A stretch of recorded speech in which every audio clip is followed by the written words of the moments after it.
Football has seen legends lift trophies, smash records, and dominate entire eras. But only a handful of players have managed to complete the ultimate trifecta: the Ballon d'Or, the Champions League, and the World Cup. Think about it. Winning just one of these is enough to make you a household name, but winning all three, that puts you in an entirely different stratosphere. Today, we're diving into the rarest of football royalty. Some names you'll know instantly, others might just surprise you. Number 10. Usman Dembele. Dembele's story is one of talent finally meeting consistency. For years he was seen as a gifted but frustrating winger, but in 2024/25 he put it all together and joined football's most exclusive club.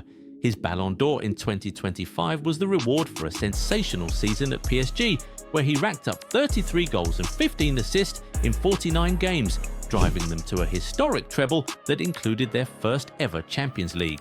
On the international stage, he had already checked off the ultimate honour with France's 2018 World Cup triumph. What makes Dembele's achievement even more remarkable is the journey, from being plagued by injuries at Barcelona and rising all the way to football's biggest individual prize. Once seen as a nearly man, he is now etched in history as one of only 10 players to have lifted the Big Three. Number 9. Paulo Rossi. Paulo Rossi is one of those players whose entire career is defined by one magical summer, the 1982 World Cup. But before we get to that, let's set the stage. Rossi won the Ballon d'Or in 1982, a direct reward for his heroics in Spain. After returning from a ban that nearly ended his career, Rossi caught fire at just the right time. He scored 6 goals in the knockout stages, including a hat-trick against Brazil, a brace in the semi-final versus Poland, and the opener in the final against West Germany. At club level, he added the missing piece of this historic treble with Juventus, lifting the European Cup, Champions League, in 1985. Across his career, Rossi scored 134 goals in 338 club games and 20 goals in 48 appearances for Italy, but his legacy goes far beyond numbers. He's remembered as the man who rose from scandal to seize football's biggest prizes, etching his name permanently into history's most exclusive list. Number 8. Rivaldo. Rivaldo was the ultimate showman, a player who could decide games with a single piece of magic. His Ballon d'Or came in 1999 after a stunning season with Barcelona, where he scored 29 goals in all competitions and dazzled with outrageous skills, free kicks and volleys. He eventually conquered Europe with AC Milan, lifting the Champions League in 2003. And on the international stage, Rivaldo was simply unplayable during Brazil's run to the 2002 World Cup.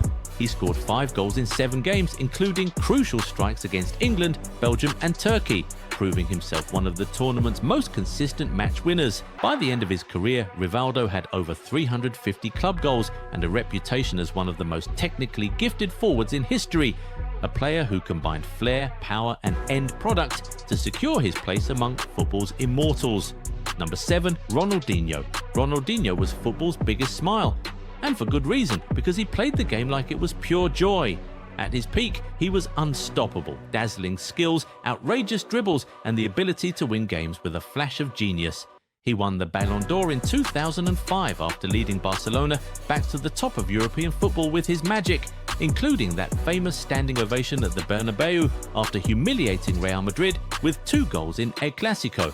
His Champions League triumph came in 2006, where he was the creative heartbeat of Frank Rijkaard's Barca side that beat Arsenal in the final. On the international stage, Ronaldinho was part of Brazil's legendary squad that lifted the 2002 World Cup. His iconic long-range free kick against England in the quarter-final, whether you call it a cross or a shot, is still talked about today.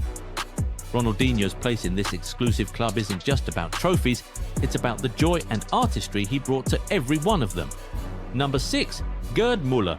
Known as Der Bomber, he absolutely terrorized defenses with Bayern Munich and West Germany. Let's start with the Ballon d'Or. Müller won it in 1970 after scoring an absurd 38 goals in 34 Bundesliga games that season, plus 10 goals at the 1970 World Cup in Mexico. Then came the Champions League, or back then, the European Cup.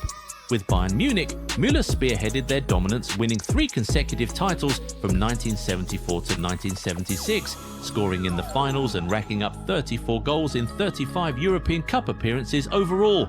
And of course, The World Cup in 1974, he scored the winning goal in the final against the Netherlands, helping West Germany lift the trophy on home soil. By the time he retired, Müller had 68 goals in 62 games for West Germany and over 500 goals for Bayern Munich. That's not just legendary, that's video game numbers. Number 5, Bobby Charlton.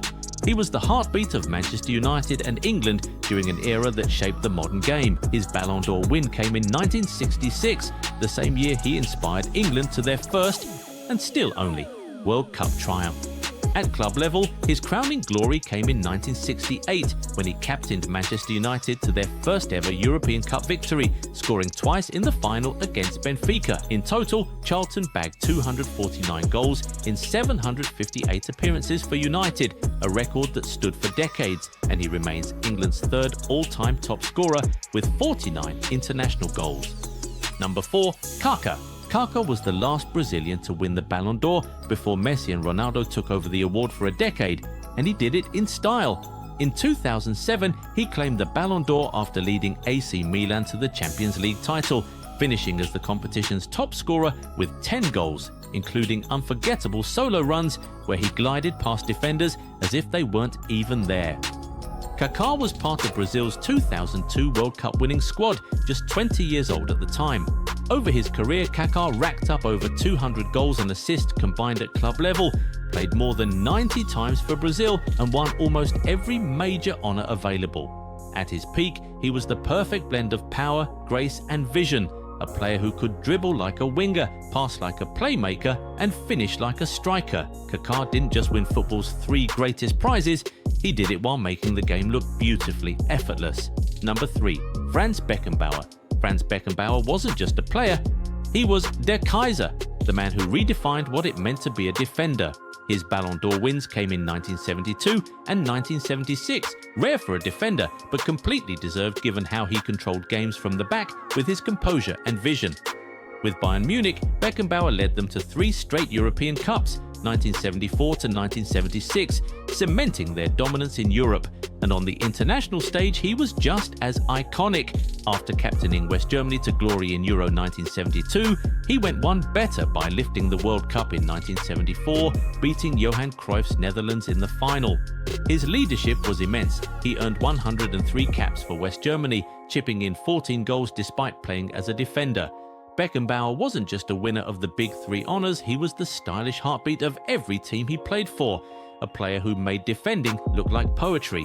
Number 2, Zinedine Zidane. Zizou was pure elegance on a football pitch, a player who made the extraordinary look effortless. He secured the Ballon d'Or in 1998, the year he led France to their first ever World Cup. In that final against Brazil, Zidane rose to the occasion literally, scoring 2 towering headers from corners to stun the defending champions. At club level, Zidane's crowning moment came in the 2002 Champions League final with Real Madrid. Against Bayer Leverkusen, he produced what many call the greatest goal in Champions League history. Across his career, he won league titles in Italy and Spain, played over 700 club games and earned 108 caps for France, adding a Euro 2000 trophy to his World Cup. Zidane wasn't just a winner of football's biggest honours, he was an artist whose moments of genius are still replayed decades later. Number 1, Lionel Messi. Let's start with the Ballon d'Or. Messi has a record-breaking 8 of them, a total that may never be matched. His consistency and dominance over nearly 2 decades is simply unmatched. On the European stage, he conquered the Champions League 4 times with Barcelona, 2006, 2009, 2011, 2015, producing some of the greatest performances ever in finals and knockout games. And then, of course, the crowning jewel, the 2022 World Cup in Qatar. At 35 years old, Messi led Argentina to glory, scoring 7 goals and providing 3 assists, including 2 goals in the final against France. He won the Golden Ball as the tournament's best player, cementing his legacy once and for all. With over 880 career goals, countless records, and a trophy cabinet that defies belief, Messi is the ultimate example of a player who has truly won it all. And there you have it, just 10 men in the entire history of football who've managed to win the Ballon d'Or, the Champions League, and the World Cup. If you enjoyed this trip through football history, make sure to hit that like button, subscribe to the channel for more deep dives like this, and don't forget to turn on notifications so you never miss a new video. because trust me, we've got plenty more stories from the beautiful game coming your way.